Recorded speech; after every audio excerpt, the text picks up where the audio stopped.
Our next speakers are Detective Constable Gagan Luddu and Sarah Burnham, who is the District Commander in District 4. I'd like to call them up to talk about the alarming issue of hate crimes against Muslim women and discuss the critical steps we can take to build safer, more inclusive communities. Their expertise and dedication in fostering trust between law enforcement and the community help in creating a secure environment for all. Please welcome them to the stage. Hello everyone, Assalamu alaikum. I love that, to say that. I come from, I was born in India, so I have a lot of friends who are Muslim, so that was my favorite greeting. And I always said it to them, I was like, I don't know if, for the longest time I didn't get it right, then of course, now I just love it. Any chance I get to use it, I do. Thank you for inviting us. I work with the Vancouver Police Department. My name is Gagan Luddu. I'm the hate crime investigator. I've been with the department for 18 years as a police officer, 2 years as a civilian. Now I'm here as a hate crime investigator for the last 3 years. With me here is District Commander Sarah Burnham. She is in charge of for District 4, and I'll let her introduce herself. Hi everyone. Thank you so much for the invite. It is my privilege to be here and to talk with you all. So as explained, Vancouver and the police department is split into 4 districts. I'm in charge of one of them. So I have, you talk about leadership, being a woman in the police department and being in charge of a district. It takes courage to do something like that.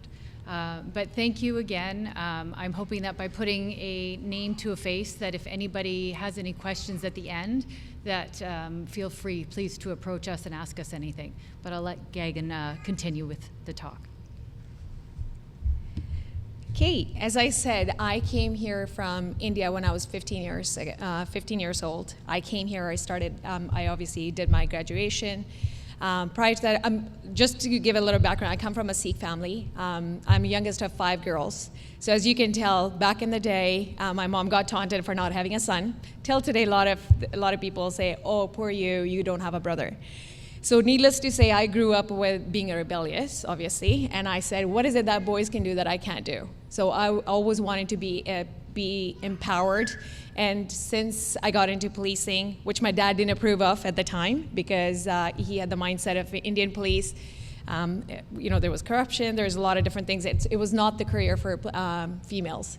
So when I came here, tried to educate my dad on how policing was equal opportunities were given. So needless to say, I'm here as a police officer. My dad did give me his blessings as I was getting in there in the police department. So I grew up fighting for females' rights, being a woman, being a girl, just showing that, hey, I am no less than a man, I am no less than anybody else. Then I moved here to Canada, then I fought another struggle where I was told, you're not born here, so you're not going to be able to get the career that you know, girls or females have access to if you were born here. So within the community, there is a lot of this, oh, you're not born here, you're not going to be able to be a police officer. So as you can tell, my drive went even higher. I was like, okay, I will prove to you that I can do what I want to do. And here I am, 18 years later, police officer, talking about hate crimes. The reason I am passionate about this work is that knowing that I put up with this fight throughout the years of combating hate, when people had thrown comments at me that go back to your country or you don't belong here, mostly because of my face. It's not like they knew me as a person, who I was, what my qualities were, what my where I came from, none of that. It was just simply the color of my color or my background. I was told to go back to your country, or I received a lot of racism within my race as well. And knowing that I normalized it over the years. I didn't push back. I didn't stand up for it. I didn't say a lot of stuff. So over the years, I normalized it, saying that if someone says the words to me, just brush it off, move along, you know, who cares? A lot of times, a lot of years, I did do that. Being a police officer, again, person of color, I received a lot of comments from the public as well. I was told, you don't belong here, you're just showing off because you're, you know, female, South Asian female in a uniform. But again, I didn't do anything about it. I didn't react to it until I was told to go into this work. I was asked to go into hate crimes world, and that's when I was reminded by a colleague of mine. She was my inspector, just retired yesterday. She had her beautiful retirement ceremony. She was the one who told me, Gagan, stop normalizing it. You need to, these are victim crimes, these are message crimes, where you're told that you don't belong in a certain place, as you said it beautifully earlier, saying that, no one can tell you otherwise. You've earned your place, you're here, this is a country where everyone has a freedom to do what they want to do. Everyone has a freedom to achieve their goals and to go after their dreams. And so I was told that, okay, start thinking about these people who have received these comments. I was reminded to think back and remember the words that were said to me, how it made me feel, how those words lasted with me forever. So that's the approach that I take. So anytime there is a victim, the person who got targeted just because of their ethnic background or any other similar factors that I'll discuss later on what it is. So I feel the urge to go up to them and tell them, hey, next time just don't feel like you're gonna sit there and take those words. Now it's time to push back. Now it's time to raise your voice and say, hey, stop. Now we need to start reporting these incidents because police needs to know that these incidents are happening, because if you don't report, as someone said earlier, that if you don't report, that means they don't exist. If they don't exist, if they don't happen, that means we can't put resources where they're required. So every little incident, doesn't matter if it was just the words that were used, we have to start reporting those incidents to police. So that, I know everyone talks about the stats. I personally, being in this field, I don't like those stats, because those stats don't really represent the true number, because some people are very, they feel comfortable going out and reporting things to police. There are some communities don't like reporting things to police. Just that could be based on where they've come from, the relationship that they had with police in the past, back home, or they bring the same kind of views here to Canada. So we need to be mindful of that it's not being reported.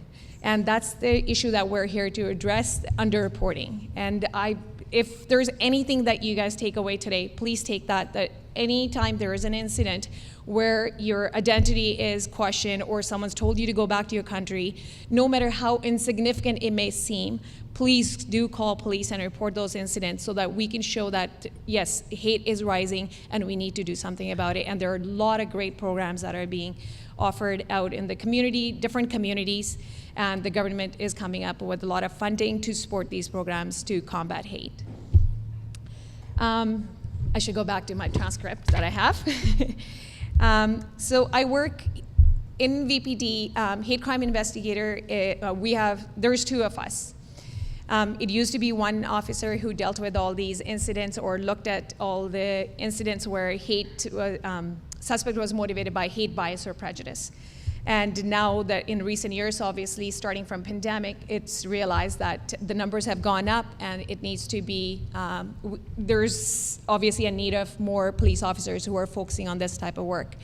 So far, we only have two. I'm waiting for my partner. She's not here yet, but someone has been identified. We're part of the diversity unit.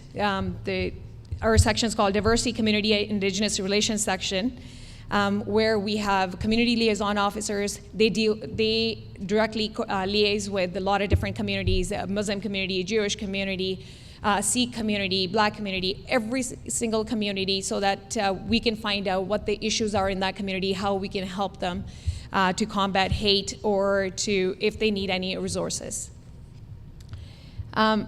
My role in this department is, as I said, as a hate crime investigator, I focus on occurrences that are motivated by hate, bias, or prejudice. I review and assess all the files that have any hate element attached to it.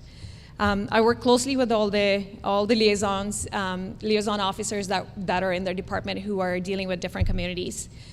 So I'm very aware of emerging trends pertaining to Vancouver's diverse communities. I provide training to the frontline officers so that they understand that if someone has dialed that number, 911, or the non-emergency number to report hate, or to report an incident, why is it so important for us to take that seriously? Because as I talked about it in the beginning, that normalizing, a lot of us have normalized it over the years, so we spend a lot of time contemplating whether we should even call the police or not, whether it's police-worthy time or not. Like, I know I've been in those situations, my parents have been in those situations where they didn't dial that number, only because they thought it was gonna waste police's time.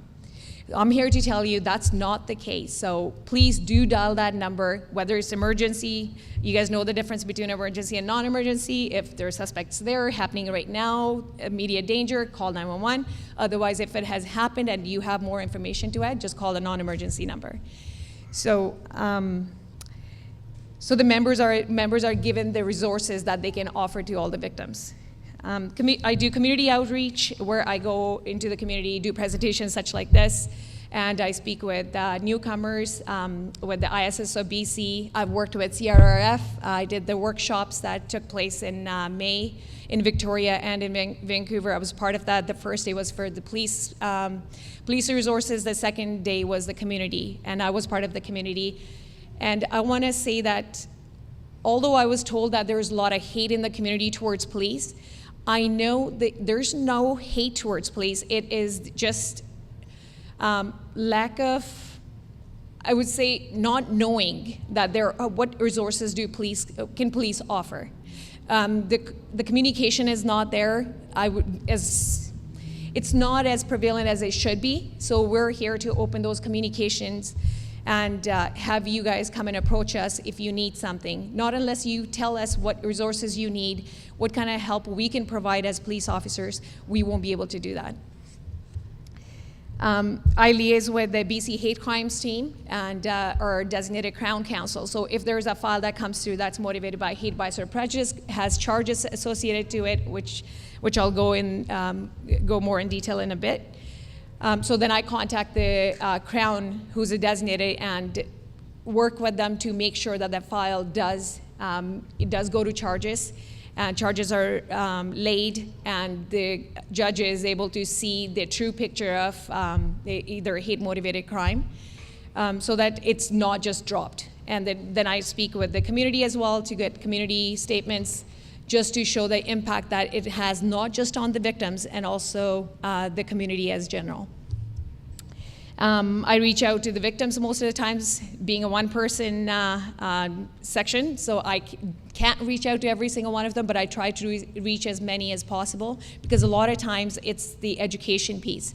It's about knowing that you have support available in the community, you have support available within the police department, and I offer victim services to them who can provide you millions of other resources that are available. As we know, hate, prejudice, or bias is always not overt, and we need to be attuned to this in our jurisdiction's monitoring of police reports. VPD has adopted a broad definition of hate crimes to include what is referred to as hate incidents, as the hate incidents are non-criminal matters that are sometimes have significant impact on communities. We have shared stats that are based on broad definition, and it should be noted that the hate crime definition is not the same as the one utilized by Stats Canada.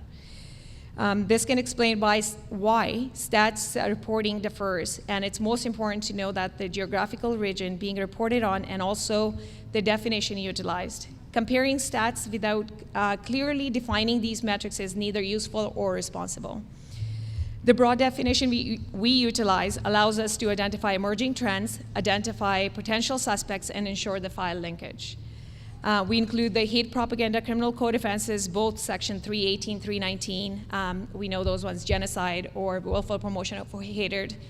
The mischief section pertaining to religious or cultural properties.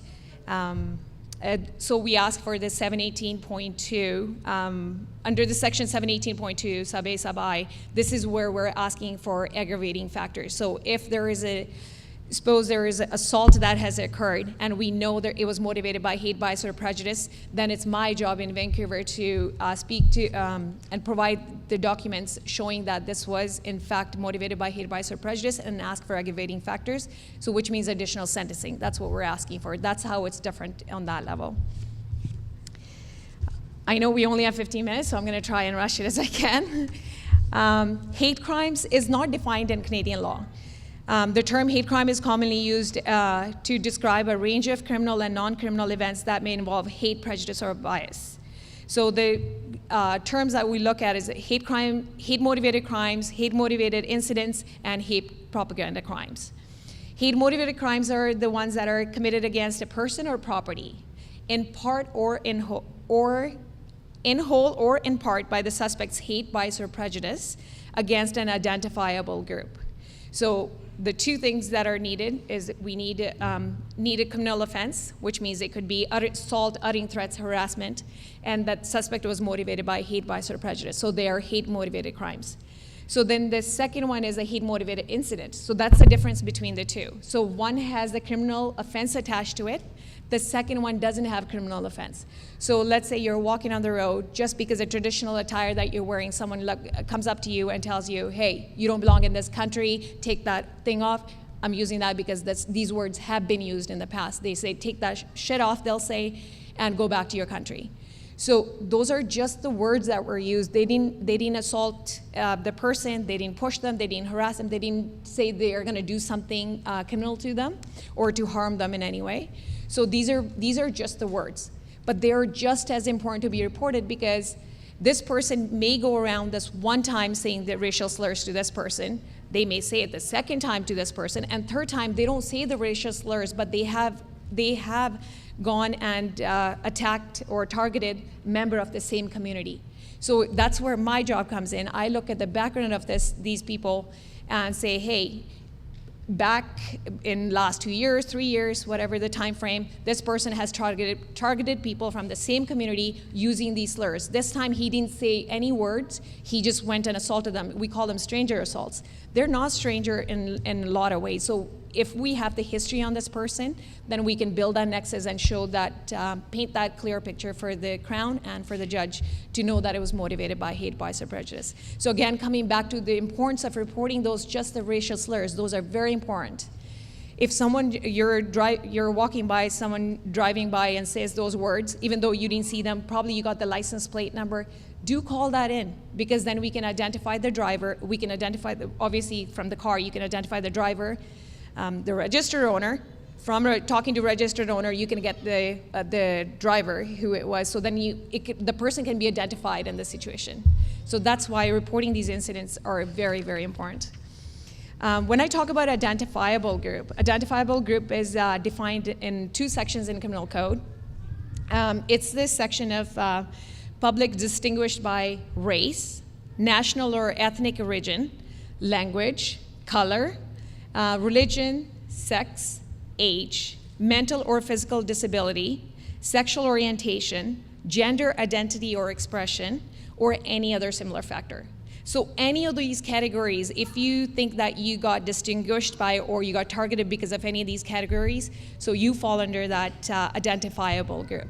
So take me, for example. If someone comes and says some stuff to me, and then it gets reported to police, I don't tell them exactly what the racial slurs were. So now the police can't determine whether I got targeted because I'm South Asian, did I get targeted because I'm a female, or did I get targeted because I could be part of the 2S LGBTQ community, or because the language that I was speaking at the time, maybe. So there's a lot of factors that needs to be determined, but they can only be determined if when you report to police, give them the exact words that were used by the suspect. I know in a lot of times, no one wants to repeat those ugly words that are spoken by the suspect, but they're very important to be documented, because imagine a person who you're trying to tell that, hey, this person has done something wrong to me, and you're trying to explain it to this person after going through this series of people who need to understand what happened. We're trying to paint that picture. That picture won't get painted unless we know the exact words that were spoken here. But that, again, not to say that just because you don't remember the exact words that you're not going to report that to police. The incident itself, whatever you can remember, tell the police. And then the exact words will remind the Crown that, hey, why is it important for this file to go all the way to the trial? And the judge knows that, okay, I need to look at the aggravating factors because this person said these ugly words that are going to last with that victim for the rest of their life. You know, that's what people don't understand, is that these words will last with the victim they will impact not just them, their family, their community, and it will last with them forever. So we need to be mindful that we are reporting this, these ugly crimes. What is hate? Hate is emotion of an intense and extreme nature. It's clearly associated with the vilification and detestation. It thrives on insensitivity and destruction of both the target group and the value of our society. Hatred is an emotion that, if exercised against members of identifiable group, it implies that the individuals are to be despised, scorned, denied respect, and made subject to ill treatment on the basis of group affiliation. And that's what these forms are good for, because this is where we're reminding everyone that it is not acceptable for anyone to use any of those words to you or do any harm to you, your family, or your property, or your loved ones. How do we recognize hate? So we look at the criminal offenses, we look at if victim is a part of an identifiable group, then we look at the perception of the suspect and the victim. So if someone comes up to me and calls me, I'm just going to use some words, sorry, they're going to be offensive, but I'm using the words that have been used by the suspects before, so it just makes it easier for us to understand. So if someone comes up to me and tells me, you're a faggot, you're a pedophile, you're this and that, and then they just walk away. So the suspect's perception is that I belong to that community, to us LGBT community. I don't have to belong to that community. It's the perception of the suspect that's important. So if you believe that you got targeted because you are part of that community, then let the police know. And if you believe that, even if you're not part of that community, but the words are used which you know are offensive, these are derogatory terms or these are racial slurs that were used, again, they need to be reported.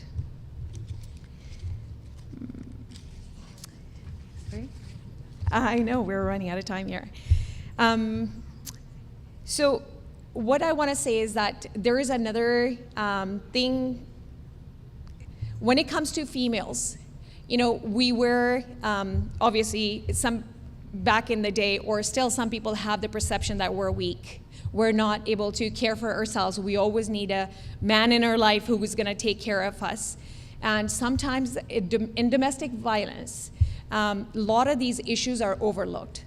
Sometimes the husband or the partner may make those statements to you over and over again, saying that, oh, you are only here to, to serve me or serve my family, or to just, have kids to get my family going, but they have no respect for you. And if you or anyone you know is part of that, is going through that violent relationship where they need to be out, please do report those incidents, help those victims out. And because some of these people are motivated by hate, bias, or prejudice towards the sex, right? That's females. Or they believe in the ideology of incels. So you need to recognize that and have that power. Give that power to yourself and give that power to your loved ones and all the females in general, and we can make it a better place. I think I'm gonna end this here, but if you guys have any questions, I'm still here. I can give you guys a few minutes here to answer any questions, or we can be reached afterwards. Oh yeah. Sorry, I missed one thing. You know how we talk about the change? Let's be the change. And be the change by being in positions where they are meaningful. I just want to recognize our recently joined, a recent addition, Special Municipal Constable, Marva Aziz. She just joined. Do you want to stand up so that everyone can give you a round of applause? She just joined Vancouver Police, so you know what? She is very eager to work in this field with me. She reached out to me telling me, hey Gagan, let me know when you do go out to the community and you speak to them about hate crimes. I want to come and volunteer. So we need more of the females from every community. We need them from your community, somebody who looks different, so that we can be that change. And then it becomes a normal, seeing those people in uniform, and no one's going to be able to say, hey, you don't belong here. Okay, thank you.